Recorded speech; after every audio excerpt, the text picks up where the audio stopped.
Certo. A esterilidade de Ana e o silêncio espiritual de Israel. Quando o céu se fecha, a graça de Deus em tempo de esterilidade. Contexto histórico decadente, e aqui tem o trecho que nós lemos, e também outros trechos ali.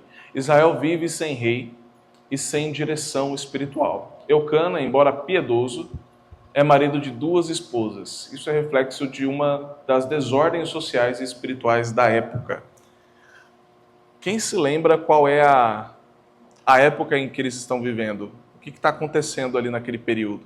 Alguém lembra? Qual período que eles estão vivendo? Época dos juízes. Maravilha. Então eles estavam vivendo na época dos juízes. E um tema-chave dos livros de juízes, que eu também falei na introdução, quem se lembra? Uma coisa que era falada o tempo todo, que naquela época cada um vivia de acordo com a sua própria vontade, com a sua própria lei. Cada um fazia o que achava melhor aos seus próprios olhos. Lembramos disso? Então veja, quando a gente olha esse primeiro relato, a gente vai ver algo estranho. Como assim esse homem tem 2 mulheres? Né? A questão da poligamia. Este homem então tem 2 mulheres. Por que isso? E aí, pode passar por favor? A gente vai falar um pouco sobre a poligamia. Por que Eucana tinha 2 esposas? A prática da poligamia, ou melhor, poliginia, era comum em culturas do antigo Oriente Próximo, inclusive entre os patriarcas, como Abraão, em Gênesis 16, e Jacó, Gênesis 29 e 30, e também outras pessoas que passavam pela mesma coisa. Permitir, Deus permitia, mas não significava que Deus aprovava este ato.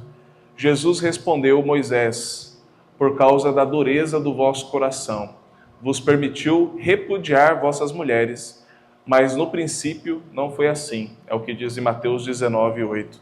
A ideia é que Deus permitia, mas repudiava esse tipo de ação. Ele permitiu que os homens repudiassem as suas esposas no início, pela ignorância do povo e pelo desenvolvimento social, ético. Né? Então a humanidade foi evoluindo, foi amadurecendo, e Deus fez parte desse processo. No Novo Testamento isso é muito claro. A monogamia é um padrão absoluto para a igreja. Monogamia é o oposto de poligamia. Poli vem de muitos, mono vem de um só. Então, a poligamia é ter várias mulheres. O pessoal muçulmano, eles têm essa ideia de poligamia. Eles podem ter quantas mulheres eles conseguirem manter. E eles têm uma ideia, uma série de regras referente a isso. Ele pode ter 2 esposas, mas ele tem que dar a mesma coisa para as 2 esposas. Eles têm que deixar igual. E as mesmas condições de vidas. Ah, mas eu vou ter que pagar 2 casas? Sim, se você quer ter 2 esposas, tem que pagar 2 casas. E não é uma casa na miséria e outra na bonância. Não, as 2 casas precisam estar iguais. É mais ou menos assim que funciona. No Novo Testamento tem alguns textos que falam sobre isso. 1 Timóteo capítulo 3, versículo 2 diz: convém, pois, que o bispo seja irrepreensível, marido de uma só mulher. E Efésios capítulo 5, versículo 25 diz: maridos, amai vossa mulher, como também Cristo amou a igreja. Cristo ama a igreja e não qualquer tipo de igreja ou igrejas. A igreja é uma só, é um corpo só. Não é a igreja presbiteriana, não é a igreja assembleia, mas é a igreja de Cristo. E aqui vale ressaltar a diferença de igrejas. A gente tem a igreja militante e a igreja triunfante. Guarda isso, igreja militante e igreja triunfante. A igreja militante somos nós. Somos nós como povo de Cristo que está aqui na terra lutando para um dia, e lutando aqui para um dia estar junto com o Senhor. Quando estivermos com o Senhor, nós seremos ali a igreja triunfante, de triunfo, de glória, de vitória. Então um dia nós estaremos lá como igreja triunfante. Nem todo membro da igreja física é membro da igreja visível. Entende? Da igreja militante. Nem todo membro. Então pode ser que eu seja membro dessa igreja, aqui presbiteriana de Pitangueiras, mas no final eu não faço parte da igreja militante e nem da igreja triunfante. Eu só era membro desta igreja aqui física. Isso quer dizer que meu coração não era convertido. Meu coração não estava aqui. Eu estava na igreja, eu bebia água da igreja, eu conversava com vocês, eu ajudava a pintar, eu ajudava aqui a fazer as coisas. Eu e o Donizete fazia as coisas aqui, mas no final o Donizete fazia parte da igreja militante. E eu não. Eu nunca tinha sido da igreja militante. E é assim que funciona essa ideia. Então não é porque você se membrou a uma igreja, seja ela qual for, que automaticamente você se torna parte da igreja militante. São os seus frutos que vão dizer qual igreja e qual corpo você pertence. E aqui, na parte de poligamia, nós vemos fazendo essa distinção quando Cristo diz que amou a sua igreja, porque Cristo chama a igreja de noiva. Então é a minha noiva, é a única noiva. Eu não tenho outras noivas, mas eu também não quero que você tenha outros deuses diante de mim. Eu também não quero que você tenha outros noivos diante de mim. É uma relação monogâmica. É isso que Deus quer. É isso que Deus está colocando aqui. Então Deus condena a poligamia. E convenhamos, todos os casos de poligamia na Bíblia que você encontrar deram errado. Todos, sem exceção. Se você for olhar, até mesmo Abraão, né, com Sarai, com Agar, não deu certo, teve divisão. Se você for olhar o caso de poligamia de Jacó, também não deu certo, uma amava mais um, que amava a outra, também não deu certo. E aqui, neste caso aqui de Eucana, a gente vê mais um caso de poligamia que não estava dando certo, que estava em conflito. As duas mulheres estavam em conflito, porque uma podia prover filhos e a outra não conseguia prover filhos. Então uma ficava chateada. E aí você não imagina, né? Uma mulher não chegava na outra, não, calma, vai ficar tudo bem, você vai conseguir ter filho. Não, ela zombava. Eu sou virtuosa, eu sou fértil, você é qualquer uma, né? Alguma coisa nesse sentido. Pode passar, por favor. A dor de Ana e a provocação de Penina. Ana, embora amada, é estéril. E olha que interessante. Vamos ver lá. Ana, porém, não tinha filhos, certo? Versículo 3. Todos os anos esse homem ia à sua cidade para adorar e sacrificar ao Senhor dos Exércitos em Siló, onde Ofni e Finéias, os dois filhos de Eli, eram sacerdotes do Senhor. No dia em que Eucana oferecia o seu sacrifício, ele dava porções deste a Penina, sua mulher, e a todos os seus filhos e filhas.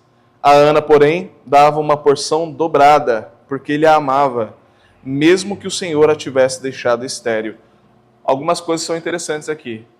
Por que Ana era estéril? Porque o Senhor a fez estéril. Não diz aqui, por um ato biológico, um acaso, foi, né, Satanás colocou a mão nela, o inimigo tocou nela e ela ficou estéril. Isso aqui é interessante para nós. Às vezes a gente passa por problemas na vida e a primeira atitude que a gente tem é, Satanás está fazendo alguma coisa, está botando a mão aqui, como se o nosso Deus fosse fraco para não estar à frente de cada situação de nossas vidas. Então, às vezes, você vai passar por lutas, você vai passar por situações difíceis, e é o próprio Deus quem coloca você nessa situação difícil, por muitas vezes. Então, Deus está provando você, Deus está cuidando de você, e isso é bênção do Senhor. E é isso que está fazendo aqui com a Ana. Deus a fez estéril. E aqui fazendo um excelente contraste, aliás, contraste não, corroborando com a ideia de Israel naquele período. Israel naquele período também estava infértil. Naquele período, Israel estava estéril, não produzia bons frutos, não produzia nada, estava seca, cada um fazia a sua própria vontade, eles recusaram o rei, recusaram o próprio Deus, era um Israel idólatra. E é por isso que neste instante a gente vê uma comparação. Ana estéril, Israel estéril. E aí Deus vai fazer a obra em lugares estéreis, o que somente Deus pode transformar aquele ambiente em ambiente fértil. Só Deus pode transformar. É isso que Deus está fazendo aqui. Começou a boa obra em Ana. E aí a provocação contínua de Penina a leva à angústia profunda. A resposta de Eucana, a sua pergunta, não te sou eu melhor do que 10 filhos? Revela a limitação do consolo humano e a insuficiência de qualquer substituto que não seja o próprio Deus. E aí eu coloquei lá embaixo uma pergunta: qual é a real preocupação de Ana? Mas olha que interessante essa pergunta de Eucana. Ele diz: por que você está chorando? E por que você não quer comer? Por que está tão triste? Não sou eu melhor do que 10 filhos? Imagina esse homem. Esse homem tinha duas mulheres, mas ele estava dizendo para Ana: Ana, eu te amo. E é verdade, a Bíblia mostra que ele dava porção dobrada de ofertas para Ana. Ele não deu porção dobrada de ofertas pela outra esposa, ele não deu porção dobrada de ofertas por nenhum dos filhos. Ele deu porção dobrada de ofertas para a sua amada. Isso fala muitas coisas. Primeiro, você vê esse texto quando ele fala assim: eu não sou melhor do que para você, eu não sou melhor para você do que 10 filhos. Isso aqui, e aqui vai um contexto um pouco de hoje, por vezes a gente vê mães ou pais que colocam a sua esperança e o seu amor nos filhos. Os filhos, eles não são o dom supremo da vida. Eles não são superiores ao seu cônjuge.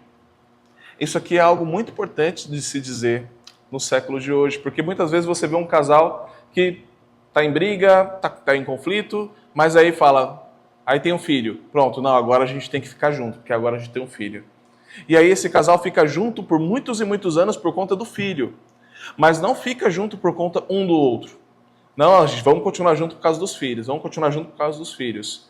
E este é o pensamento errado, porque os filhos não são superiores do que o relacionamento marido e mulher. A Bíblia nunca trouxe a ideia de que o filho é superior. Aquela ideia que vendem, né? O amor de mãe é maior do que todas as outras coisas. Isso faz a ideia de que, primeiro, menospreza o amor do pai. Segundo, coloca o amor de mãe superior do amor de uma esposa pelo marido. O amor de um marido pela sua esposa, que deve ser grande. É o que Cristo diz. Maridos, amem as suas esposas como Cristo amou a igreja. Jesus não diz, filhos, amem as suas mamães como Cristo não, amou a mãe dele. Seria maravilhoso para a igreja católica ter uma frase como essa na Bíblia, mas não tem. Ou então, mulheres, amem as suas crianças com este amor radiante que vocês têm, acima de tudo, porque Cristo amou a igreja com este amor. Não. O amor de Cristo é comparado ao amor de um marido pela sua esposa. É essa comparação que é feita. O amor de um marido pela sua esposa. Um amor da sua esposa pelo seu marido. E veja bem se isso não é verdade. Nós temos aqui dois grupos, né? Bem dividido até. Pais novos e pais que já têm filhos mais velhos, certo? E isso é muito interessante de ter em um grupo. Porque os pais novos, às vezes a gente fica aqui com os nossos filhos e a gente pensa, nossa, os nossos filhos são as coisas mais preciosas do mundo. Os pais mais velhos já descobriram, os nossos filhos vão crescer e vão para outro lugar. Às vezes vão ficar perto, às vezes não. E às vezes mesmo estando perto, não estão tão perto assim. Estou errado? Então às vezes eles vão ficar um pouquinho mais longe. Às vezes eles vão alçar voos. A minha mãe mesmo está em Tupaciguara, Minas Gerais, assim como meu pai. Está longe de mim e já fazem alguns anos que eu estou longe deles. Vejo uma vez por ano e talvez mais ou menos nessa frequência. Então você percebe que os filhos, eles vão. A Bíblia diz que é como flechas na mão do arqueiro. Né? Então os filhos são como flechas na mão do arqueiro. O arqueiro não casa com a flecha, ele não vai dormir com a flecha. Ele pega a flecha, coloca no arco e solta. Para onde vai a flecha? Na direção que ele colocou. Mas se a flecha vai chegar no alvo, se a flecha vai se desviar no meio do caminho, se a flecha vai, né? Isso não está mais na mão do arqueiro. O arqueiro não pode ficar tentando guiar a flecha até chegar no alvo. Não tem como. A não ser que ele pegue a flecha na mão e fique andando em direção ao alvo, mas quando chegar lá não vai ter força. Então você vai ter matado o seu filho. Então você precisa soltar o seu filho com o arco. Ele vai rápido, você não vai conseguir alcançá-lo. Mas é assim que deve ser. É assim que deve ser. Então, para nós, a gente tem que entender, os filhos não são as coisas mais importantes de nossas vidas. Quem é a pessoa mais importante de nossa vida? Nosso cônjuge. Essa é a pessoa mais importante. E é por isso que Eucana diz aqui, não sou eu melhor do que 10 filhos? Você não me acha melhor do que 10 filhos? Não é porque ele está se achando aqui. todo poderoso, né? Ah, eu sou bonitão aqui, né? Você não me acha melhor que 10 filhos? Não. A ideia é, eu não sou o seu marido porque você está tão triste por conta de um filho. Esta é a ideia que Eucana exorta Ana. Só que olha que interessante. Qual a real preocupação de Ana? Eu gosto de fazer um processo, quando eu leio a Bíblia, são dois processos. Primeiro, eu tento encontrar o pecado daquele personagem. Por quê? Porque quando você encontra o personagem, o pecado desse personagem, você percebe. E a Bíblia é muito clara com isso. Ela deixa nítido o pecado de cada um para que você veja que eles são pecadores assim como você. Você não consegue colocar ele como santo. São pecadores iguais. Mas outra coisa que eu gosto de perceber é Cristo na história. E a gente vai ver essas duas coisas hoje. Mas quais são os intentos de Ana? O que vocês acham? Por que Ana estava chateada? Qual era a preocupação de Ana, na visão de vocês? O que vocês acham? Maravilha.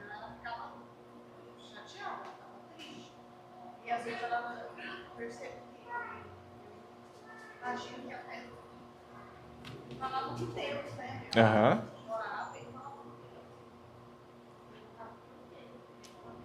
Maravilha, maravilha. Maravilha. Aham.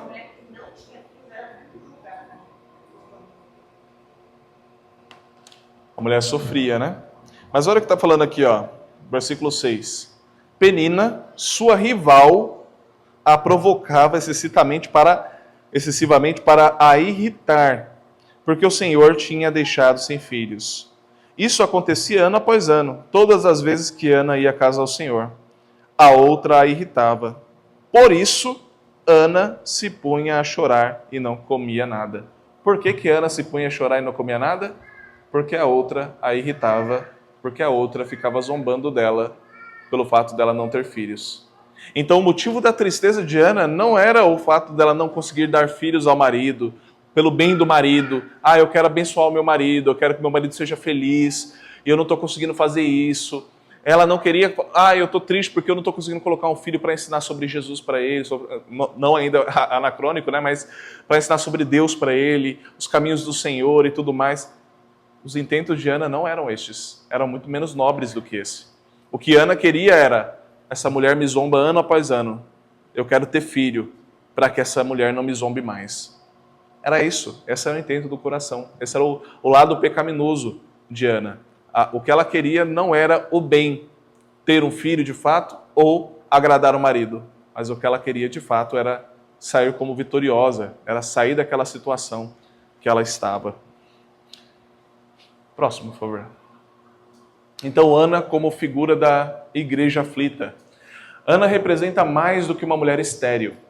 Ela personifica a igreja em sua aflição, chamando por renovação em tempos de decadência espiritual.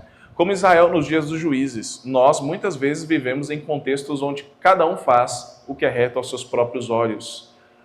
No entanto, a resposta de Ana não é se conformar com a esterilidade, mas clamar ao Senhor é o caminho da verdadeira espiritualidade. Então ela não se deu por vencida.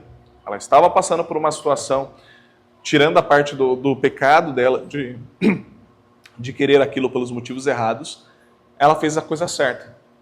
Mesmo tendo os motivos errados, ela fez a coisa certa, que ela clamou ao Senhor, que é o jeito certo. Vou pegar água aqui. Estevão.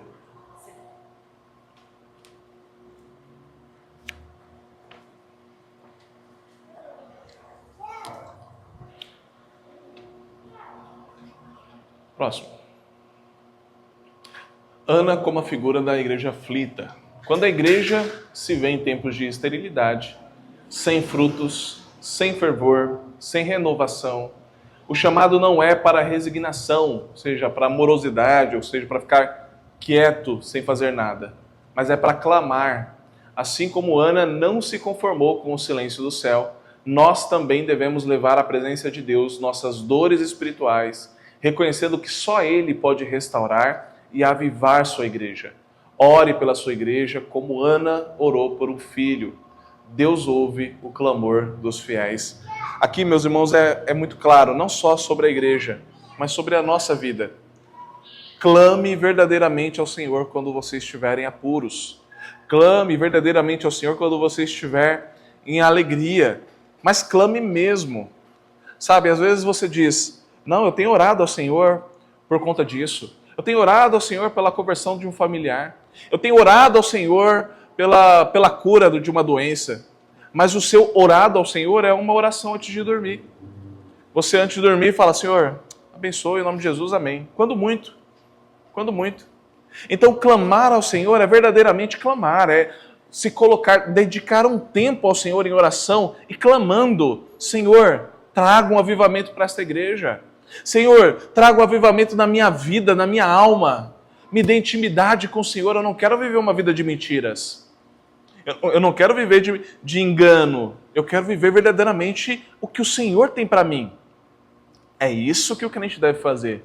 E isso é um ato individual, mas também coletivo. Aqui na igreja nós clamamos ao Senhor. Mas quando você chega na sua casa, você precisa dobrar os seus joelhos e clamar ao Senhor. A gente vai ver a seguir como Ana estava clamando ao Senhor no templo. E como aquele sacerdote estava olhando para aquela mulher pensando, essa mulher deve estar bêbada. Porque ela estava chorando muito e devia estar falando com uma voz muito embargada. Por isso que ele achou que ela estava bêbada.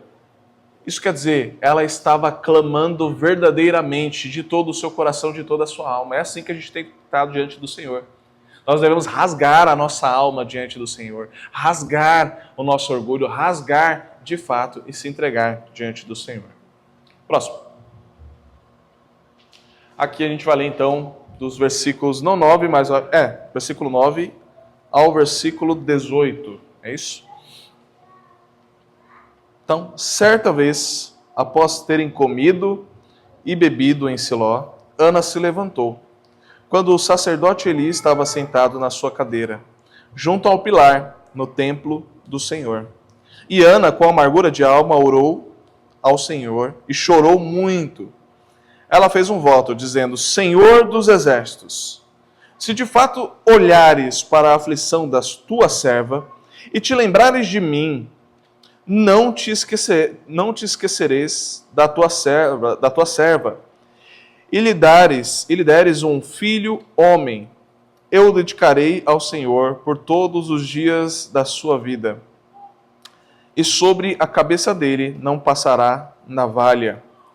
Ana continuava a orar diante do Senhor, e o sacerdote Eli começou a observar o movimento dos lábios dela, porque Ana só falava em seu coração. Os seus lábios se moviam, porém não se ouvia voz nenhuma. Por isso Eli pensou que ela estava embriagada. Ele disse, até quando você vai ficar embriagada? Trate de ficar longe do vinho. Porém Ana respondeu, não, meu senhor, eu sou uma mulher angustiada de espírito. Não bebi vinho, nem bebida forte. Apenas estava derramando a minha alma diante do Senhor. Não pense que esta sua serva é ímpia. Estava orando assim até agora, porque é grande a minha ansiedade e a minha aflição. Então ele disse, vá em paz, e que o Senhor de Israel lhe conceda o que você pediu. Ana respondeu, que eu possa encontrar favor aos seus olhos. Então ela seguiu o seu caminho, comeu alguma coisa e o seu semblante já não era triste. Veja aqui, uma nova parte aqui, né? Então ela vai até o templo, ela encontra ali o sacerdote Eli e ela começa a orar. Só que ela está orando de maneira fervorosa e chorando, mas ela não está soltando as palavras. Ela está como quem ora bem baixinho, né? Para não talvez incomodar ou com vergonha daquilo que ela estivesse orando ou clamando ao Senhor, não sabemos, mas ela estava clamando baixinho. E o profeta Eli, a gente vai ver com o tempo, ele também fazia parte desse período dos juízes, período qual a intimidade faltava com Deus, período em que os sacerdotes eles não estavam muito próximos de Deus. Então Eli era um desses sacerdotes que não estavam muito próximos de Deus. E a espiritualidade dele não estava muito bem aflorada. É por isso que ele não conseguiu identificar uma oração sincera de uma serva. Para ele estava tão acostumado com o mundanismo e tudo mais, que ele, eu acho que nem estava mais acostumado com pessoas levantando clamor no templo. Que ele se assustou com aquilo e disse, essa mulher só pode estar embriagada. E então ele não conseguiu identificar. E aqui vale também para nós, por vezes, quando nós não estamos no espiritual, nós não conseguimos escutar e entender coisas espirituais. Quanto mais carnal você está, quanto mais entregue aos seus vícios você está, quanto mais longe de Deus você está, menos você consegue identificar a vontade de Deus na sua vida. Menos você consegue identificar quando Deus tem algo preparado para você. E é assim que tem acontecido aqui. Pode passar? Então, o Deus que ouve, o nosso Deus não é um Deus que fica em silêncio ou um Deus que não escuta as nossas orações. Ele ouve. A oração fervorosa de Ana, nós lemos aqui. Ana se levanta com uma ação decisiva, ela de fato se levantou, entra na presença do Senhor e ora com profundidade. A sua oração reflete conhecimento bíblico e submissão à vontade de Deus. Por quê? Porque ela vai lá, ela não vai de qualquer jeito. Ela vai para orar. Sabe o que é isso? É você falar, olha, filho, filha, marido, esposa, eu estou indo para o meu quarto agora e eu vou ficar a próxima 1 hora orando. E eu peço que você não me interrompa. Eu só vai ficar aqui do lado de fora, eu vou levar só a Bíblia e eu vou gastar essa 1 hora com Deus. Eu marquei um encontro com o Senhor. Sabe quando você marca uma reunião com alguém, você tem aquela 1 hora que você não vai nem olhar as notificações do celular? Você vai conversar com aquela pessoa durante aquela hora? É assim que você tem que fazer com Deus também. Olha, eu vou tirar esse tempo para o meu Senhor. Olha, desculpa, licença, estou indo lá, eu preciso conversar com Deus. É dobrar os joelhos e clamar ao Senhor como quem conversa com um amigo, como quem marcou uma reunião com o rei, como quem está ali de fato presente. É isso que Ana está fazendo, ela está ativamente em oração. Por vezes a gente fica tão na desculpinha de, não, oração, a gente ora em qualquer lugar, né? Estou indo para o trabalho, eu vou orando, né? No trânsito eu vou orando, em casa estou lavando a louça, eu estou orando, estou orando. Isso não é errado, está certo fazer isso. Mas isso não substitui uma oração fervorosa, uma oração de fato. E eu falo para vocês, de testemunho mesmo, principalmente quando as mulheres, vou colocar as mulheres mesmo, quando as mulheres dobram os joelhos e oram pelos seus maridos, pelos seus filhos. Gente, quantas coisas já acontecem nas vidas das igrejas. Muitas igrejas nasceram com a SAF orando pela igreja, né? Com o grupo das mulheres orando pela vida da igreja. E é o que eu almejo para essa igreja também, que a igreja inicie um grupo de SAF, um grupo de mulheres e orem, um grupo de oração, um grupo onde vocês vão levantar clamor para que o Senhor abençoe essa igreja e faça esse trabalho crescer. Eu creio que sem essa oração não vai crescer não, sabe? Com clamor, com joelhos dobrados, mulheres que oram, homens que oram, que dobram seus joelhos diante do Senhor, que caminham juntos na fé e que gastam tempo com o Altíssimo. Homens que abaixam o seu orgulho diante do Todo-Poderoso. O homem é um bicho orgulhoso, ele se acha sempre, eu falo por mim, né, como homem, se acha o centro do universo, se acha o topo da cadeia alimentar, se acha o bam, como diz alguns ditados. Mas quando este homem que se acha o bam, se dobra diante de um Deus Todo-Poderoso, coisas grandes acontecem. Coisas grandes acontecem. E aqui Ana fez isso. Ela se dobrou diante do Altíssimo e se colocou em submissão à vontade de Deus. E Eli não compreendeu. Como eu disse, isso é a imagem de um ministério insensível dele. Ele não conseguiu identificar uma mulher piedosa. A bênção sacerdotal. Eli, ainda que espiritualmente limitado, ele representa o mediador entre Deus e o povo. A palavra de bênção traz paz ao coração de Ana. Aqui é 2 palavras. A primeira, por vezes você vê um pastor que você diz, esse pastor não é tão bom. Ou esse pastor até sofreu com alguma sanção, enfim. esse pastor é preguiçoso, esse pastor não trabalha, esse pastor não estuda, tantos tipos de pastores.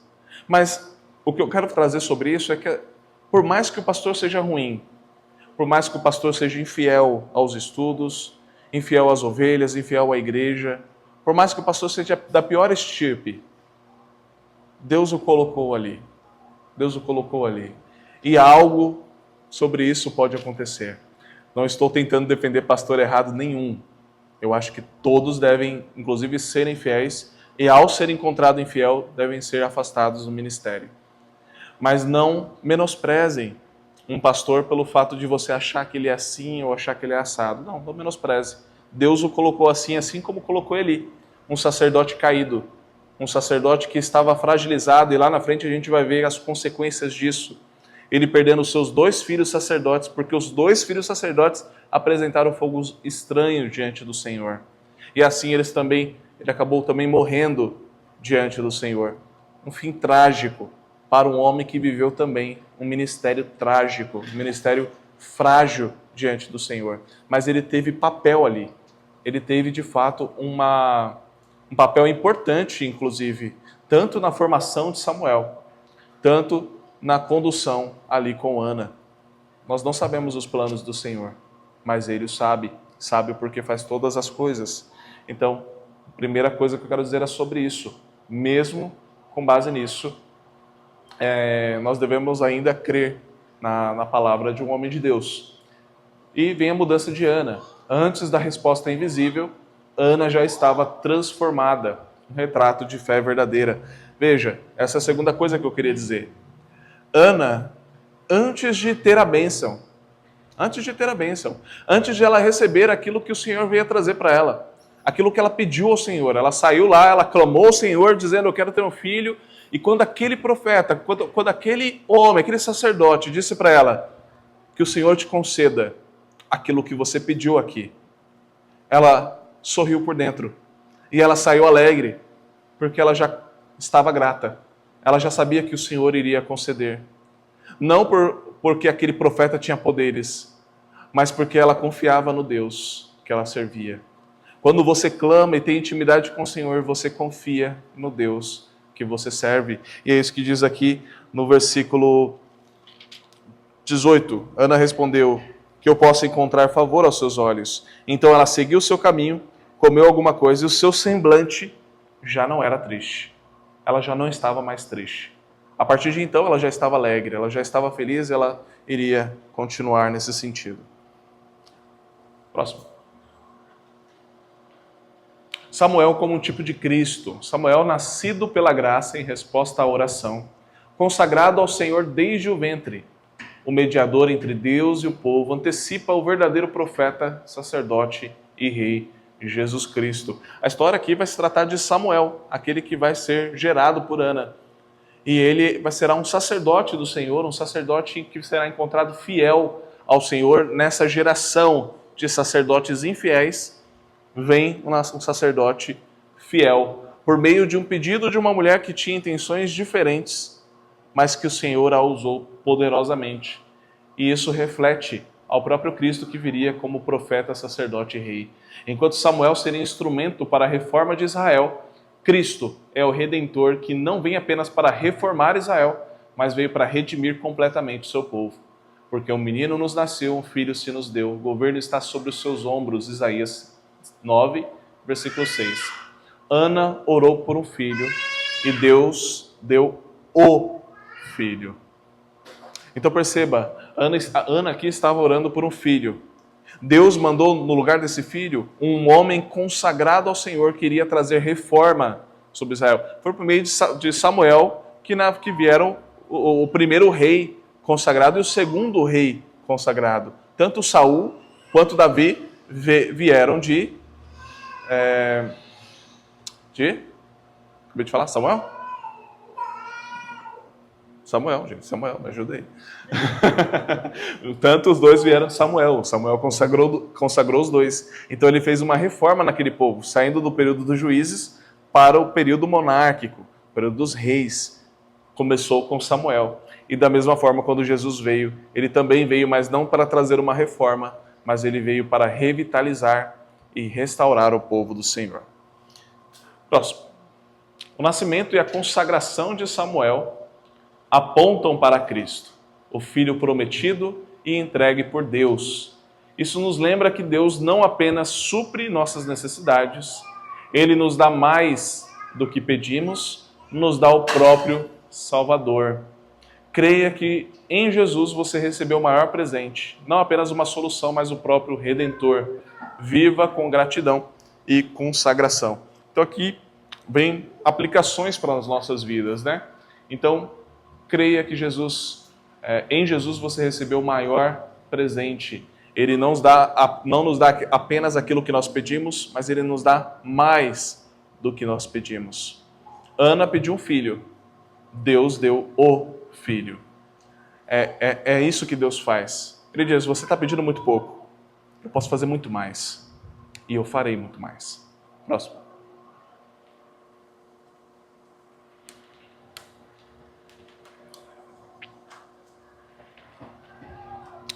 Do versículo 19 adiante. Eles se levantaram de madrugada e adoraram diante do Senhor. Depois voltaram para casa em Ramá. Eucana teve relações com Ana, sua mulher, e o Senhor lembrou-se dela.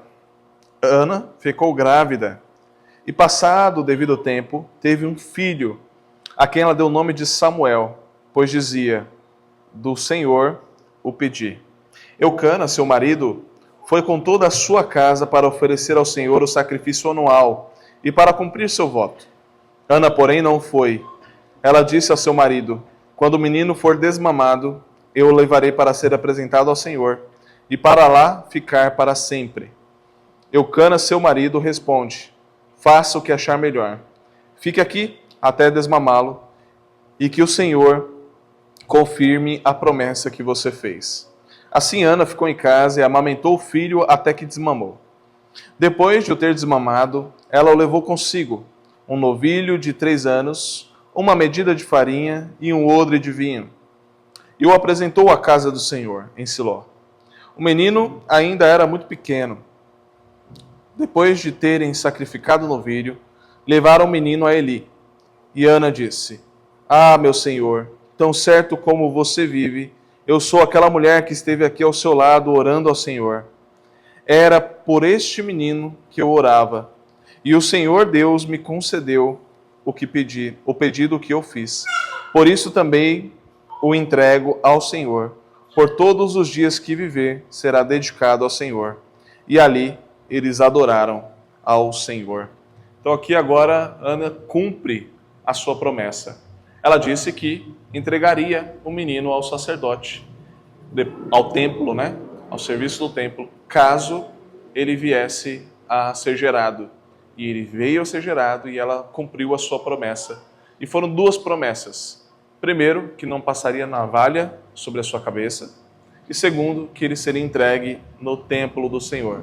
Então quando você imaginar Samuel, já imagina aquele hippie bem cabeludão assim, que não cortava o cabelo. Não passava navalha sobre a cabeça dele. Então ali, oferecido ao Senhor. Primeiro, o cumprimento do voto. Ana espera o tempo certo de desmamar Samuel e então leva ao tabernáculo com generosa oferta para os sacerdotes. A apresentação diante de Eli. Ana lembra ao sacerdote de sua oração e reconhece publicamente que Samuel veio do Senhor. 2 coisas interessantes aqui. Primeiro, a questão de Ana estar ali entregando o seu filho e também apresentando generosa oferta aos sacerdotes. Um coração de um crente generoso mostra um coração de alguém que é grato. Todas as vezes na Bíblia que mostra alguém fazendo ofertas generosas, esta pessoa é uma pessoa com um coração grato.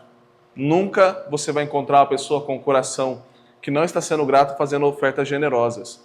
Então você pode lembrar daquele caso, eu esqueci o nome dos 2 que ofereceram metade do valor do terreno, no Novo Testamento, em Atos. Ananias e Safira. Né? Então Ananias e Safira, eles venderam um terreno que tinha, porque os Atos, no livro Atos dos Apóstolos, eles estavam ali juntando todo o dinheiro que eles tinham para poder dar aos necessitados e cuidarem um do outro, né? Então, se eu tinha uma casa e ninguém ali tinha casa, eu vendia minha casa e todo mundo comia, para que tudo fosse em comum para todo mundo, naquela época de perseguição principalmente. E você vê Ananias e Safira, eles querendo se achegar e participar daquelas bênçãos, daquela bonança, e todo mundo fazia isso com alegria. Todo mundo entregava, não, tá aqui, e vendia tudo, e com alegria. Mas eles tentaram enganar os apóstolos. Eles chegaram, ninguém obrigou eles a fazer nada, mas eles mesmos foram lá, venderam um terreno que tinha, pegaram metade, falaram, vamos fazer o seguinte, vamos pegar metade desse valor e guardar, e a gente entrega metade para o templo. Até aí tudo bem. Mas eles disseram, mas aí a gente vai falar para eles que a gente está entregando tudo. Aí não, né? Perante Deus não tem como você mentir para o Senhor dessa forma. Então ele chegou diante dos apóstolos, olha aqui, eu vendi o terreno, isso aqui é todo o valor que foi dado do terreno, que nós estamos entregando aqui diante de você. Primeiro foi um, e ele foi morto. Depois veio o segundo, disse a mesma coisa, também foi morto, caiu morto naquele mesmo lugar. A ideia é de que é a mediocridade diante do Senhor. A questão não é o valor ali imposto, nada do tipo. É a mediocridade, a forma como você apresenta a sua oferta diante do Senhor. É vir ao culto com metade da sua atenção. É vir ao culto com a metade da sua vontade. Não. Venha verdadeiramente. É adorar com uma mão só, né? Só metade, só um lado. O outro está meio morto aqui. Não, é verdadeiramente adorar ao Senhor. Em tudo o que você faz. Na sua casa, sendo uma boa mãe, um bom pai, um bom marido, uma boa esposa. É verdadeiramente adorar ao Senhor em cada ato da sua vida, de fato. Não metade, não aos poucos. E o segundo ponto que fala ali é reconhecer publicamente, né, a bênção do Senhor. Por vezes nós nos esquecemos de contar as bênçãos que o Senhor tem nos dado. E o quanto isso é importante, meus irmãos. Muitas pessoas conhecem o Evangelho pelas bênçãos que são contadas. Pelas bênçãos que são contadas. Eu me lembro que no tempo da minha conversão, um rapaz chamado Fábio, olha só, chamado Fábio, ele chegou em mim e falou assim, contando um testemunho, né, de quando ele estava passando por um apuro e que em casa já não tinha leite para os meninos, e isso no interior de Minas Gerais, o leite ele vinha naqueles vasilhames que você colocava lá em cima do muro, passava o leiteiro, trocava os vasilhames, eu não sei se já teve isso aqui,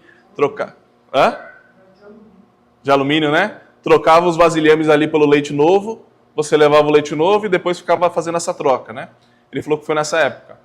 E ele deixou lá os vasilhames vazios, mas não pediu para ninguém trocar porque ele não tinha dinheiro. E ele foi seguindo e sem condições e estava sem leite para os meninos. Até que ele ouviu um barulho e esse barulho foi de noite. E ele saiu de casa para ver o que era. Ele ouviu o barulho dos vasilhames, né? Olhou, aí foi mexer para ver o que tinha mexido alguma coisa. Ele viu que estava pesado. Todos os vasilhames estavam cheios. Ele abriu o portão para ver se via alguém em algum lugar, não conseguiu encontrar ninguém. E a família dele foi abençoada naquela noite. Pode ter sido algum irmão, pode ter sido qualquer coisa, nós não sabemos. E a verdade é que não saberemos, até a glória. Mas a questão é o que aconteceu, o testemunho que ele deu. Independente se foi um irmão, independente se foi um inimigo, independente se foi o anjo que desceu ali, nós cremos, foi o próprio Deus que encheu aqueles vasilhames. Independente de quem tenha sido o autor, foi o próprio Deus que encheu aqueles vasilhames. Quando você conta os testemunhos de vida, aquilo que Deus tem feito na sua vida para outras pessoas, quando você aprende a reconhecer as coisas boas, você é abençoado também. Então, por vezes, você está aqui na igreja e você diz, você sempre está acostumado a ver o lado ruim, né? Então, nós mudamos de templo, saímos daquele templo lá do galpão, e saímos daquela situação e tudo mais, aí você vem aqui, e aí, gostou? Ah, gostei, mas... não sei, eu achei que lá era melhor uma coisa, né? Pelo menos lá você bebia água dentro do templo, aqui você tem que sair para beber água, né? Aí você fala, não, mas ali é legal, não, mas aí você tem que sair para ir no banheiro também. Eu não gostei muito dessa cor vermelha. Aí você começa, mas nem está pintado ainda. Aí você começa a colocar dificuldades sobre aquilo, mas aquelas dificuldades são só ingratidões. Você só é ingrato. Você só não consegue ver a graça de Deus nas coisas. E eu estou falando isso sobre a igreja, mas pode ser na sua casa. Tem pessoas que vão conseguir enxergar na sua esposa, no seu marido, somente aquilo que é ruim. Ah, só faz isso aqui de ruim, só faz isso aqui de ruim, só faz isso aqui de ruim, ela faz isso aqui de ruim, tal. Mas não consegue encontrar a graça. Não consegue encontrar aquilo que é bom. E essas pessoas geralmente sofrem muito quando o seu cônjuge parte, vai embora.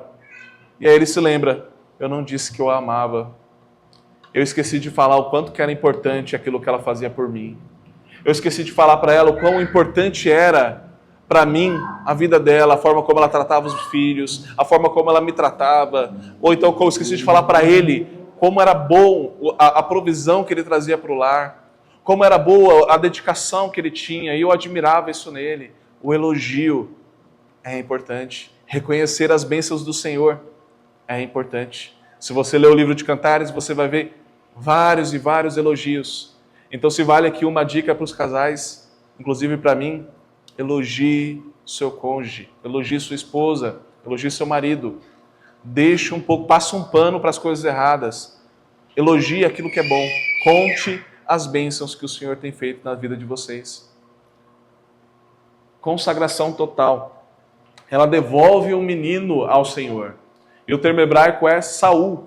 E aqui, em contraste com o rei que viria, aqui está o verdadeiro dom de Deus consagrado com fidelidade. E adoração. A resposta à graça é sempre a adoração. Ana e sua família terminam esse texto aqui adorando diante do Senhor. É o que diz no último trecho. E ali eles adoraram ao Senhor. Tudo isso que aconteceu os levaram a adorar ao Senhor. A oração respondida na cruz, a angústia de Ana, a promessa do voto e a entrega total de Samuel prefiguram a oração de Cristo no Getsemane. Seu voto de obediência ao Pai e sua entrega total por nós. Onde Ana disse, pelo que também o trago como devolvido ao Senhor. O Pai declarou, este é o meu Filho amado, em quem me comprazo, e o entregou pelos nossos pecados. Da mesma forma como Ana entregou o seu filho para servir ao Senhor naquele templo, o próprio Pai também entregou o seu filho para servir a este mundo, por meio do seu sangue vertido naquela cruz que nos deu vida. A alegria antes da bênção. Ana se alegrou antes de conceber, porque confiava no caráter de Deus. Essa é a fé cristã. Regozijar-se não pela bênção recebida, mas pelo Redentor prometido e já concedido. Como ela, somos chamados a dizer, exulta o meu coração no Senhor, porque o Senhor é o meu rochedo. A oração de Ana é um modelo de fé que se submete à vontade soberana de Deus quando oramos. Confiamos não na nossa insistência, mas na fidelidade daquele que já nos ouviu na cruz. Cristo é a certeza de que nunca seremos ignorados. Portanto, traga as suas súplicas ao Senhor com reverência e confiança.